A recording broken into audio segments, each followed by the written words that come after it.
아멘.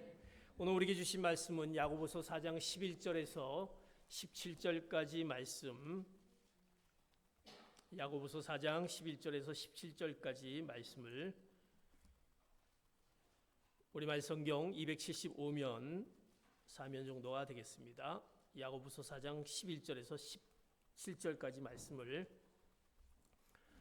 우리가 한 목소리로 합독을 하도록 하겠습니다. 11절부터 같이 보겠습니다. 시작. 형제들이여 서로 비방하지 마십시오. 형제를 비방하거나 자기 형제를 판단하는 사람은 율법을 비방하고 판단하는 것입니다. 당신이 율법을 판단한다면 당신은 율법을 행하는 사람이 아니라 심판하는 사람입니다. 율법을 주신 이와 심판하시는 이는 오직 한 분이십니다. 그분은 능히 구원하기도 하시고 멸망시키기도 하시는 분입니다. 그런데 이웃을 판단하는 당신은 누구입니까? 자, 이제 오늘이나 내일 어느 도시에 가서 1년 동안 지내며 돈을 벌겠다고 말하는 사람들이요, 여러분은 내일 무슨 일이 일어날지 모르며 여러분의 생명이 무엇인지 알지 못합니다. 여러분은 잠깐 있다 없어지는 안개입니다. 그러니 여러분은 주의 뜻이면 우리가 살기도 하고 이런저런 일을 할 것이다 라고 말하십시오. 그런데 여러분은 교만한 마음으로 자랑합니다. 이러한 자랑은 모두 악한 것입니다. 그러므로 누구든지 선을 행할 줄 알면서도 행하지 않으면 이것은 죄를 짓는 일입니다. 아멘. 계속해서 우리가 야고보서를 보면서 우리의 믿음을 점검하게 됩니다. 나의 믿음이 어떨까? 우리가 지난 주일에는 우리가 복된 인생의 삶을 살기 위한 믿음의 점검에 우리의 싸움과 다툼을 그쳐라. 우리 가운데 있는 싸움과 다툼, 우리 정욕 가운데 오는 그 싸움과 다툼을 그쳐야 된다. 그러기 위해서는 우리가 성령님께 우리가 온전히 맡겨야 된다. 그 성령님께 겸손한 마음으로 온전히 맡겨야 된다. 그리고 우리는 하나님을 가까이 해야 된다. 우리 가운데 오는 그 죄를 멀리해야 된다. 우리의 마음을 성결해야 된다. 그리고 우리는 우리의 잘못된 부분을 진정으로 회개하였을 때 우리의 싸움과 다툼이 그치고 우리의 복된 인생의 삶, 그리고 우리의 참된 믿음의 삶을 살 수 있다라고 말씀하였습니다. 오늘 이어지면서 계속 이어지는 야고보서 4장 12절에서 17절까지 말씀을 같이 이 말씀 가운데 여러분에게 이런 질문을 던지고 싶습니다. 사랑하는 성도 여러분, 여러분의 인생의 주도권을 누가 쥐고 있습니까? 여러분의 인생의 주인은 누구입니까? 라는 질문을 해보고 싶습니다. 내가 예수 그리스도를 알기 전과 예수 그리스도를 안 후에는 분명히 다를 것으로 생각합니다. 예수 그리스도를 알기 전에는 내 인생의 주인이 누구였을까? 그러나 내가 예수 그리스도를 안 후에는 인생의 그 주도권을 누가 쥐고 있느냐? 여러분에게 질문을 던집니다. 여러분의 인생의 주도권을 쥐고 있는 자가 하나님이십니까? 아니면 여러분이십니까? 아니면 나의 가족입니까? 나의 남편입니까? 나의 아내입니까? 내 자녀입니까? 문제는 예수님을 믿고 교회에 나오면서도 여전히 자신이 인생의 주도권을 잡고 쥐고 있는 사람이 많다라는 것입니다. 예수님을 믿고 그리스도인데도 불구하고 이것은 놀라운 불행한 일인 것입니다. 야고보는 오늘 본문을 통해서 참 믿음을 소유한 자로 인생의 주도권을 하나님께, 인생의 주도권을 예수 그리스도를 아는 그 하나님께 넘긴 사람들의 이야기를 하고 있습니다. 이젠 내가 예수 그리스도를 아는 자, 인생의 주도권을 바로 하나님께 넘긴 자들의 그 특징을 오늘 이야기하고 있습니다. 내가 정말 인생의 주도권을 하나님께 맡겼다라고 한다면 오늘 야고보서를 통해서 나는 이런 특징을 갖고 있는지, 내가 지금 인생의 주도권을 잘못 쥐고 누구에게 지금 그것을 맡기고 있는지 오늘 말씀을 보아야 할 것입니다. 인생의 주도권을 하나님께 넘긴 사람의 두 가지 특징의 첫 번째 특징입니다. 첫 번째 특징, 야고보서 4장 11절에서 12절 말씀, 오늘 이 말씀을 다시 한번 보도록 하겠습니다. 시작. 형제들이여 서로 비방하지 마십시오. 형제를 비방하거나 자기 형제를 판단하는 사람은 율법을 비방하고 판단하는 것입니다. 당신이 율법을 판단한다면 당신은 율법을 행하는 사람이 아니라 심판하는 사람입니다. 율법을 주신 이와 심판하시는 이는 오직 한 분이십니다. 그분은 능히 구원하기도 하시고 멸망시키시기도 하시는 분입니다. 그런데 이웃을 판단하는 당신은 누구입니까? 인생의 주도권을 하나님께 넘긴 사람의 특징은 첫 번째로 다른 사람의 삶에서 하나님의 역할을 대신하지 않는다라는 것입니다. 다른 사람의 삶에서 하나님의 역할을 자기가 대신하지 않는다는 것입니다. 오늘 야고보서는 이렇게 얘기합니다. 형제를 비방하거나 판단하지 말라라고 명령합니다. 만약 그러면 너희들이 하나님의 율법을 비방하고 판단하는 것과 같다 이렇게 말씀합니다. 그리고 그것은 비방하고 판단하는 자들은 형제를 비방하고 판단하는 자들은 율법의 준행자가 아니요 바로 율법을 세운 입법자가 되려는 것이다. 하나님의 율법을 내가 행하는 자가 아니라 그것을 마치 자기가 세운 자로 하나님의 역할을 대신한 자다라는 것입니다. 하나님의 자리를 대신하려는 자다. 이것은 얼마나 무서운 죄입니까? 형제를 비방하는 것이 과연 하나님의 자리를 대신하려는 것, 그것 심각한 죄이다라고 그렇게 얘기합니다. 형제를 비방한다, 판단한다? 이것은 원문에 들어가면 헬라어로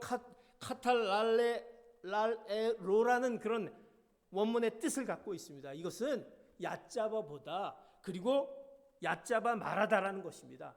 좀 풀이하자면 자신을 다른 사람보다 훨씬 더 우월하다고 내세우기 위해서 상대방, 여러 가지 방법으로 상대방을 깎아내리는 행위인 것입니다. 나를 드러내기 위해서 다른 사람을 깎아내리는 행동. 누군가 잘못을 했습니다. 그렇다면 잘못을 했으면 그 잘못한 거에 대해서 그에게 그것을 알려주려는 그런 마음이 아니라 그 잘못을 어떻게 하든지 지적해서 자신의 우월감을 나타내려고 한다라는 그 성경이 말하는 비방, 그 뜻을 갖고 있다라는 것입니다. 우리 가운데 숨어있는 잘못된 비방과 판단이 결국 우리 자신을 드러내게 한다는 것이기 때문에 형제를 비방하거나 판단하지 말아라. 너희들이 그것을 할 일이 아니다라는 것입니다. 그래서 성경은 지혜롭고 올바른 분별을 권면하고 있습니다. 야고보서 서신 전체를 보게 되면 동료 그리스도인들의 죄를 분명하게 지적하고 있습니다. 그러나 그 지적할 때 아주 지혜롭고 올바르게 분별해야 한다는 것입니다. 또 필요하면 그 잘못된 것이 있다고 한다면 대면에서 마치 뒤에서 수군거리면서 비방하고 판단하는 것이 아니라 그에게 가서 말해야 한다는 것입니다. 비방은요, 사람을 세우기 위한 대면이 아닌 것입니다. 자신을 드러내기 위한 상대방을 무너뜨리려는 것이 비방인 것입니다. 그래서 절대적으로 비방하거나 판단하지 말라 그렇게 얘기합니다. 성경은요, 그 예를 들고 있습니다. 민수기에 보면 이런 내용이 나와 있습니다. 민수기에 보면 이제 그 모세가 얻은 이디오피아의 여자 때문에 이제 생기는 일들이 있습니다. 민수기 12장 1절과 2절의 말씀 같이 봅니다. 시작. 모세가 얻은 에디오피아의 여자 때문에 미디암과 아론이 모세에게 대들었습니다. 이는 모세가 그 에디오피아 여인과 결혼했기 때문입니다. 그들이 말했습니다. 여호와께서 모세를 통해서만 말씀하시겠느냐? 우리를 통해서도 말씀하시지 않겠느냐? 그러자 여호와께서 이 말을 하셨습니다. 오늘 이 말씀의 그 부분을 보면 모세가 구스 여인의 그 에디오피아의 여인을 첩으로 들이게 됩니다. 이것을 보고 그의 형 아론과 그의 누이 미리암이 아니 네가 어떻게 첩을 들일 수 있느냐라고 그를 이제 비난합니다. 비방을 합니다. 이것은 잘못된 비난이 아니죠. 이것은 잘못된 어떤 그 비방과 비난이 아니다라는 것입니다. 그래서 그는 분명히 분별해서 네가 잘못됐구나라고 얘기했다라는 것입니다. 그런데 성경에 보면 하나님께서 그 얘기를 듣고 그 뒤에 나오는데 뭐라고 하냐, 하나님께서 그 미리암과 아론을 그가 행한 거에 대해서 진노를 하십니다. 꾸짖습니다. 그리고 그 미리암에게 문둥병이 걸리게 했다라는 것입니다. 아니 잘못해서 모세가 그런 일을 해서 그렇게 비난하고 비방했는데 왜 그러냐라는 뜻입니다. 근데 문제는 바로 여기 있다라는 것입니다. 오늘 성경 말씀을 보았지만 아론과 미리암은 모세의 잘못된 것을 어떤 지적하기보다는 바로 세우기 위해서 충원하는 그런 것이 아니었습니다. 모세가 갖고 있는 지도적, 모세의 어떤 공격을 하기 위해서 내세우기 위한 비방이었다는 것입니다. 그러면서 그 안에 숨겨져 있는 것이 자기를 드러내는 것이 그 안에 있다는 것입니다. 오늘 9절에 보면 그래서 오늘 12절에 이렇게 얘기합니다. 여호와께서 모세를 통해서만 말씀하시겠느냐? 우리를 통해서도 말씀하지 않겠느냐라고 이렇게 얘기합니다. 모세를 통해서만 얘기하지 않는다. 우리를 통해서 했다라고 하면서 은근히 자기를 드러내기 위해서 모세의 그 부분을 비방했다라는 사실입니다. 하나님은 그것을 알았습니다. 충원이 아니라 어떤 분별력 있게 올바른 지혜로 그를 향해서 올바르게 대면한 것이 아니라 비방했다는 그 사례에 하나님은 진노하시고 그를 미리암에게 문둥병이 걸리게 했다는 사실입니다. 사랑하는 성도, 문제는 우리 안에도 이러한 비방하려는 마음이 숨어 있다는 것입니다. 비난하려는, 비판하려는 그 뭔가 모르지만 그 속에 숨어 있는 것이 있습니다. 누군가 마음에 안 들면 그의 잘못을 비방하면서 그를 무너뜨리면서 자신을 살짝 드러내려고 하는 그것. 그래서 주님께서는 그것을 아시고 말씀하셨습니다. 뭐라고 말씀하셨습니까? 어찌하여 형제의 눈 속에 있는 티를 보고 내 속에 있는 들보를 깨닫지 못하느냐? 에? 형제의 것은 보면서 내 것은 왜 보지 못하냐고 말씀하셨던 것을 보게 됩니다. 주님의 이 말씀은 주님께서 더 자신을 의롭게 드러내고 판단하는 그 말씀이 아닌 것입니다. 올바른 분별과 대면을 말씀하시고 있다는 것입니다. 만약 그런 비방하는 사람들을 어떻게 하느냐? 성경은 로마서 2장 3절에 이렇게 말씀하고 있습니다. 같이 봅니다. 시작. 그런 일을 행하는 사람을 판단하면서 똑같은 일을 행하는 사람이여 그대가 하나님의 심판을 피할 수 있을 줄로 생각합니까? 그런 자들은 하나님의 심판을 피할 수 없다는 것입니다. 형제를 비방하거나 판단하지 말아라.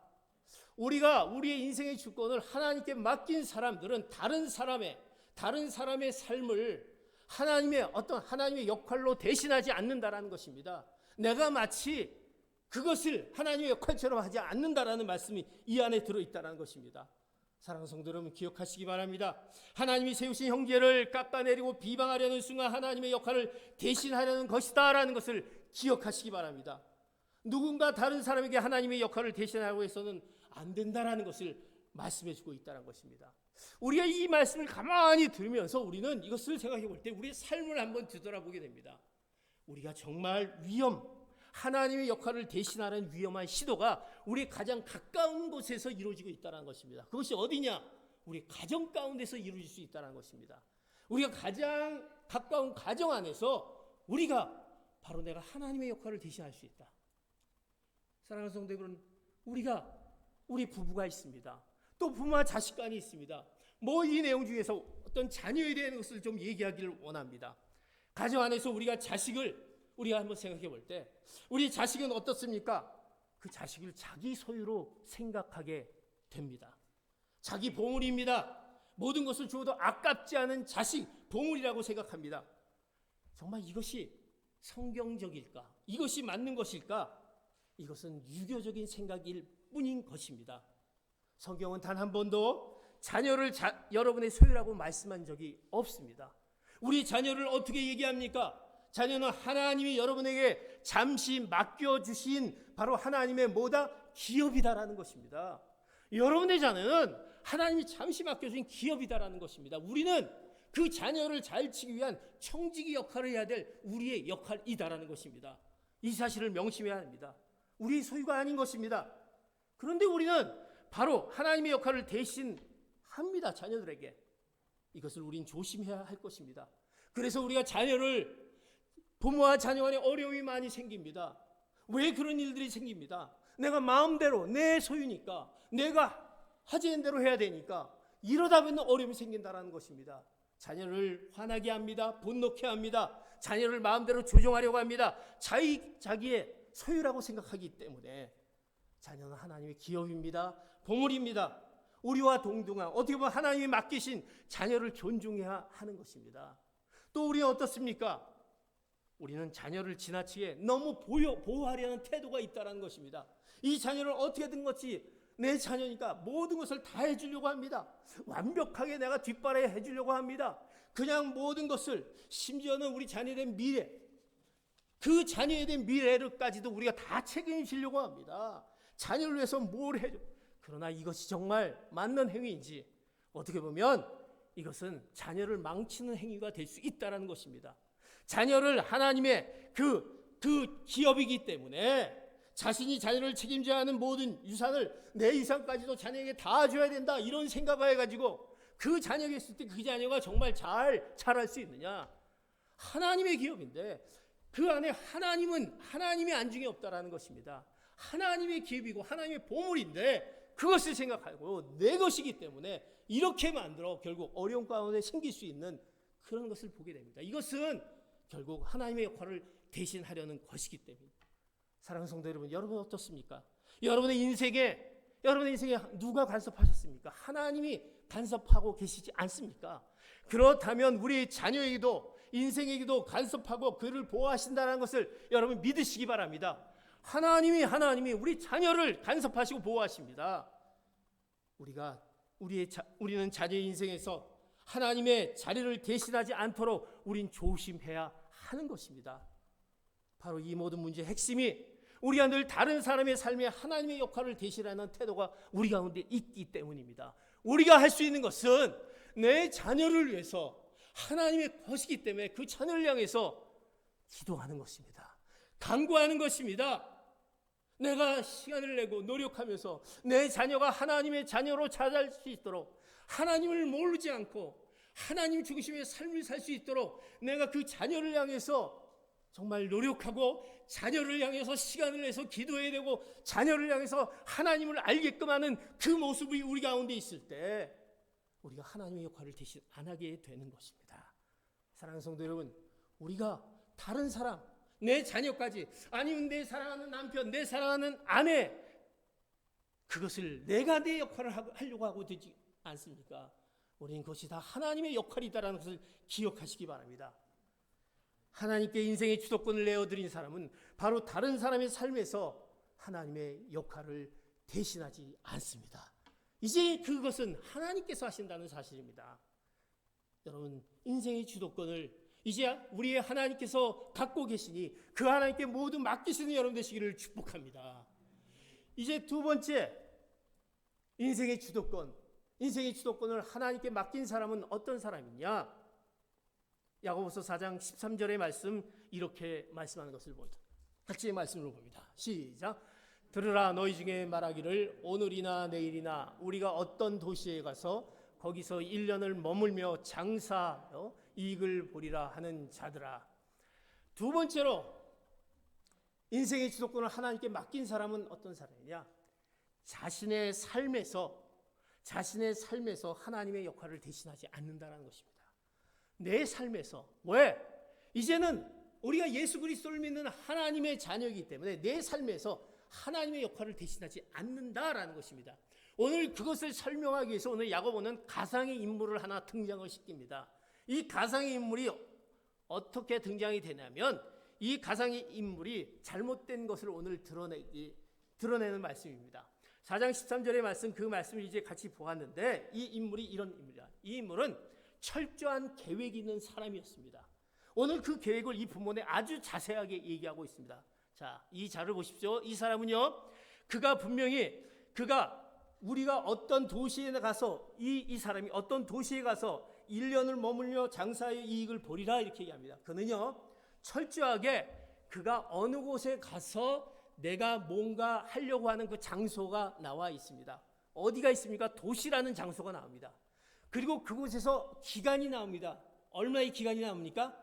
1년이 나옵니다. 그리고 그가 해야 될 어떤 목적이 있습니다. 뭡니까? 오늘 보면에 장사하여. 그는 돈 벌려는 목적이 있습니다. 그래서 결국 그 돈을 벌여서 어떻게 해야 되느냐? 이익을 남긴다는 철저한 계획이 있습니다. 내가 어디에 가서 기간을 정해놓고 무엇을 하고 거기에서 무엇을 남긴다. 얼마나 완벽한 철저한 사람입니까? 그는 그리스도인입니다. 성도라는 것입니다. 하나님을 아는 그 자입니다. 그런데 오늘 이 본문의 그의 계획 가운데 그러니까 어디에서도 하나님을 존재하지 않는다는 것입니다. 하나님이 없습니다. 그의 철저한 계획 가운데 누가 봐도 철저한 계획인데 하나님이 존재하지 않다라는 것입니다.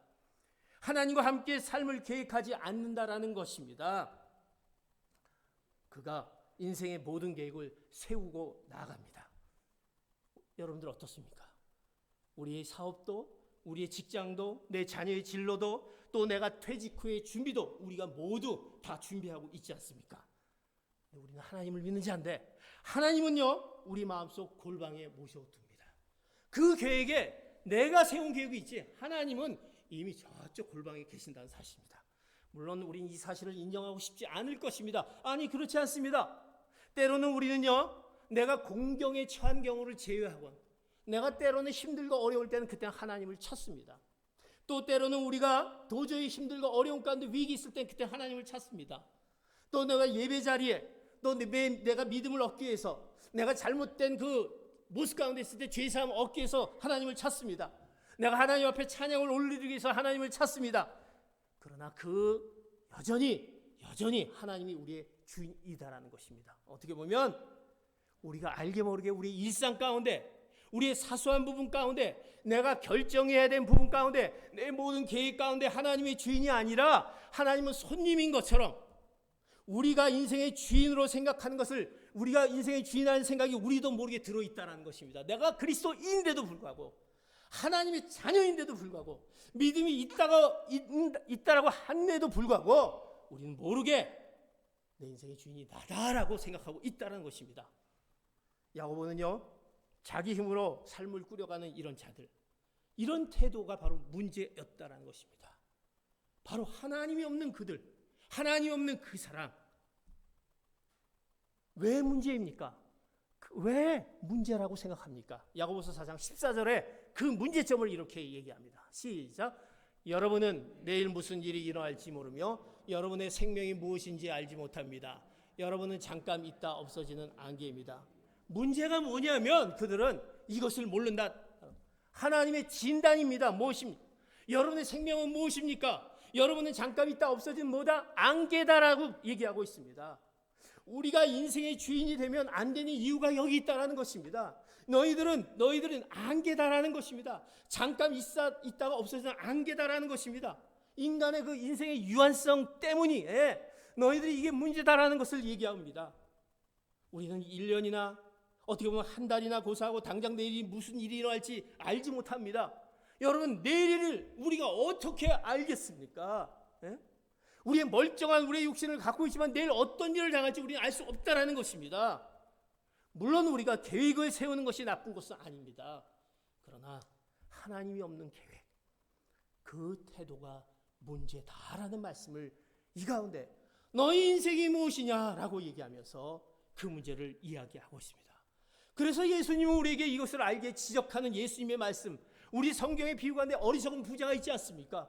그 어리석은 부자한테 네가 돈으로 자기 힘으로 돈을 많이 모은 그 부자에게 뭐라고 얘기합니까? 야야야 너 이 어리석은 자야 네가 오늘 밤에 내 영혼을 도로 사절이니 그러면 내 준비한 것은 누구의 것이냐라고 이렇게 얘기합니다. 그렇게 많이 모아놓고 그 내일 하나님이 너를 찾아가면 너 그거 어떻게 할 거냐라고 얘기하는 하나님의 그 어리석은 부자의 비유를 우리에게 얘기하고 있다는 것입니다. 사랑하는 성도 여러분, 우리가 구원받기 위해 예수님을 마음 보좌에 영접하고서 그분을 하나님을 골방에 두고 자신이 주인이 되어서 사는 그것은 참 믿음을 갖고 사는 자가 아니다라는 것입니다.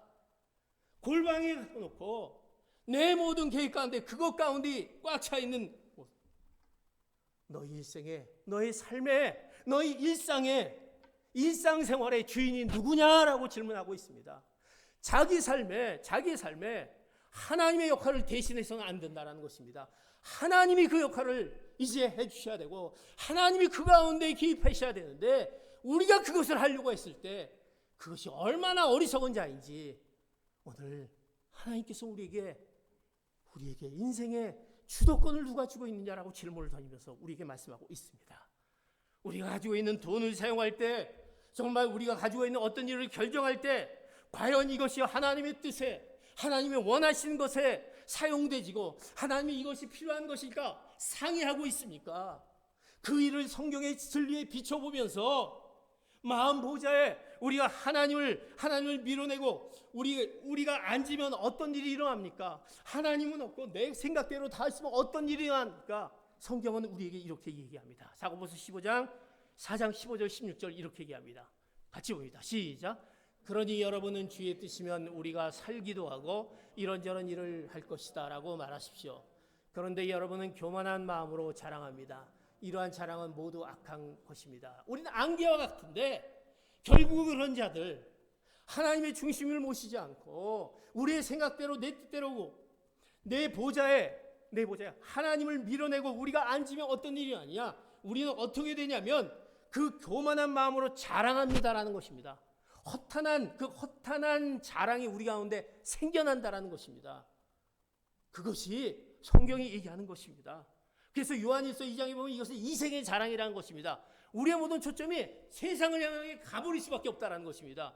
왜? 내가 가지고 있는 그 모든 것들이 이 모든 계획이 세상을 향하고 있기에 그거에 대한 자랑이 나도 모르게 이제 나타나기 시작합니다. 나 자랑하지 않는데요? 나 그렇지 않은데요? 아닙니다. 우리의 교만한 세상을 향한 그 헛된 거를 향한 것들이 우리 가운데 계속적으로 찾아오게 됩니다. 그러면서 그것을 통해서 우리를 위로하게 한다는 것입니다. 우리가 가지고 있는 재산, 형편, 직업, 우리가 가지고 있는 지위, 학벌, 또 자녀들, 잘 나가고 있는 자녀들, 이런 모든 것들이 마치 자신이 잘해서, 잘 계획해서 이루어졌다라고. 문제는 모든 삶이 자기의 것이라고 생각하고 있다는 것입니다. 모든 것이 다 자신이 다 결정한다는 것입니다. 그의 계획 가운데 하나님은 어디에도 찾을 수가 없습니다. 예수님을 믿고 나서도 여전히 자신이 주인이 됩니다. 하나님 없는 삶을 추구하면 결국 세상을 사랑하게 되고 그 가운데 세상을 향해서 끝없이 탐닉으로 빠질 수밖에 없는 그 가운데 있게 됩니다. 하나님은 이런 사람은 하나님이 원하시는 선한 삶을 살 수 없다라고 말씀하고 있습니다.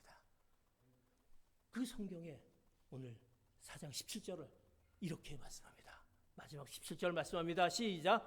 그러므로 누구든지 선을 행할 줄 알면서도 행하지 않으면 이것은 죄를 짓는 일입니다. 하나님이 원하시는 선을 삶을 살 수 없다. 알면서도 선을 행할 줄 알면서도 행하지 않으면 이것은 죄다라고 말합니다. 이것은 무슨 뜻입니까? 한 사람이 있습니다. 그 사람은요, 교회에 나와서 예배를 드리기에 선이 무엇인지 압니다. 그는요, 성경을 공부하기 때문에 무엇이 진리인지도 그 안다라는 것입니다. 또 내가 하나님의 말씀 가운데 그 말씀 드리니까 어떻게 살아야 할지도 압니다. 그러나 그 삶 가운데 늘 삶의 현장에는 하나님이 원하시는 선보다도 세상을 따라 살게 됩니다. 하나님이 원하는 그 뜻을 행하지 않기 때문에 세상을 향해 따라가게 된다는 것입니다. 기도합니다. 열심히 기도합니다. 그것은 세상 사람들이 원하는 내 만족을 채우기 위한 세상의 것, 그 부귀영화 때문에 그는 기도를 하게 되는 것입니다. 그의 마음 보좌에 누가 앉아 있습니까? 여전히 자신이 앉아 있게 됩니다. 주님을 영접했지만 여전히 주님을 골방에 가두어 놓고 있습니다. 얼마나 이것은 불행한 자인 것입니다. 사랑하는 성도 여러분, 하나님은 우리에게 원하신 것은 선한 삶인 것입니다. 그 선한 삶을 살아라는 것입니다. 그것을 행하지 않을 때 행함이 없는 믿음은 이것은 우리의 잘못된 믿음이라고 우리가 야고보서에서 계속 강조하고 있는 그 부분인 것입니다. 이제 우리가 이 불행에서 나올 수 있는 방법이 무엇입니까? 우리는 마음 보좌에 주님을 모셔야 될 것입니다. 이제 그 주님을 저 골방에다가 이미 뒤에다가 놨다라 한다면 주님을 내 마음 보좌에 모시는 여러분 되시기를 축복합니다. 그것은 언제 하느냐? 당장 지금 하셔야 됩니다. 아, 그렇구나가 아니라 당장 지금 하셔야 된다라. 그리고 우리의 모든 계획을 주님과 함께 계획하시기 바랍니다. 왜? 주님이 우리와 함께 계획하시면 여러분이 생각하지 못한 여러분이 상상도 못할 여러분의 그 얻지 못한 그 지혜가 하나님께서 우리에게 허락해 주실 텐데 왜 주님을 내 마음 가운데 보좌에 두시지 못하고 있습니까? 여러분이 사업을 합니까? 여러분이 뭔가 어떤 미래에 대한 계획이 있습니까? 그렇다면 주님을 마음 가운데 그 보좌에 모신 여러분 되시기를 축복합니다. 그리고 두 번째, 주님이 보여주시는 이제 선한 일을 하라라고 얘기하셨습니다. 그렇다면 이것을 해야만 됩니다. 그것은 내일로 미뤄서는 안 된다는 것입니다. 말씀을 들었으니 여러분이 이제 당장 그것을 해야 된다는 것입니다. 당장 그것을 해야 되는 이유가 뭡니까? 내일 우리는 어떻게 될지 모른다는 사실입니다. 내일 너희들은 어떻게 될지 모른다. 너에게 선한 일을 행하라고 말씀하실 때 그것을 행해야 되지 않느냐? 내가 이것을 가르쳐주고 성령님이 우리 가운데 오셔서 말씀해 주시고 성령님이 내가 믿음의 자녀라면 네가 믿음의 어떤 하나님의 자녀라면 이것을 하라 말씀하실 때 그것을 줄 때 당장 하라라는 것입니다. 이것이 하나님이 우리를 통해서 원하시는 선한 삶이기 때문에 미뤄서는 안 된다라는 것입니다. 형제와의 어려움 가운데 있습니까? 내가 용서하지 못한 것이 있습니까? 내가 미워하는 것이 있습니까? 뭔가 내 마음 가운데 걸리는 것이 있다면 당장 하라라는 것입니다. 성령님이 우리에게 말씀하신 거 미루지 말고 그 선한 일을 하라고 말씀하고 있다는 것입니다. 그때 우리는 바로 어떤 자리에 서게 됩니까? 바로 우리의 삶이 하나님의 역할을 대신하지 않는 우리의 삶이 되게 되는 것입니다. 하나님께서 일하게끔 하시게 되는 것입니다. 인생의 주도권을 하나님께 맡기는 사람이 될 줄 믿습니다. 이제 우리는 인생의 주도권을 어디에다가 여러분들이 두었습니까? 우리 인생의 주도권을 하나님께 넘긴 사람들은 다른 사람의 삶에 하나님의 역할을 대신하지 않습니다.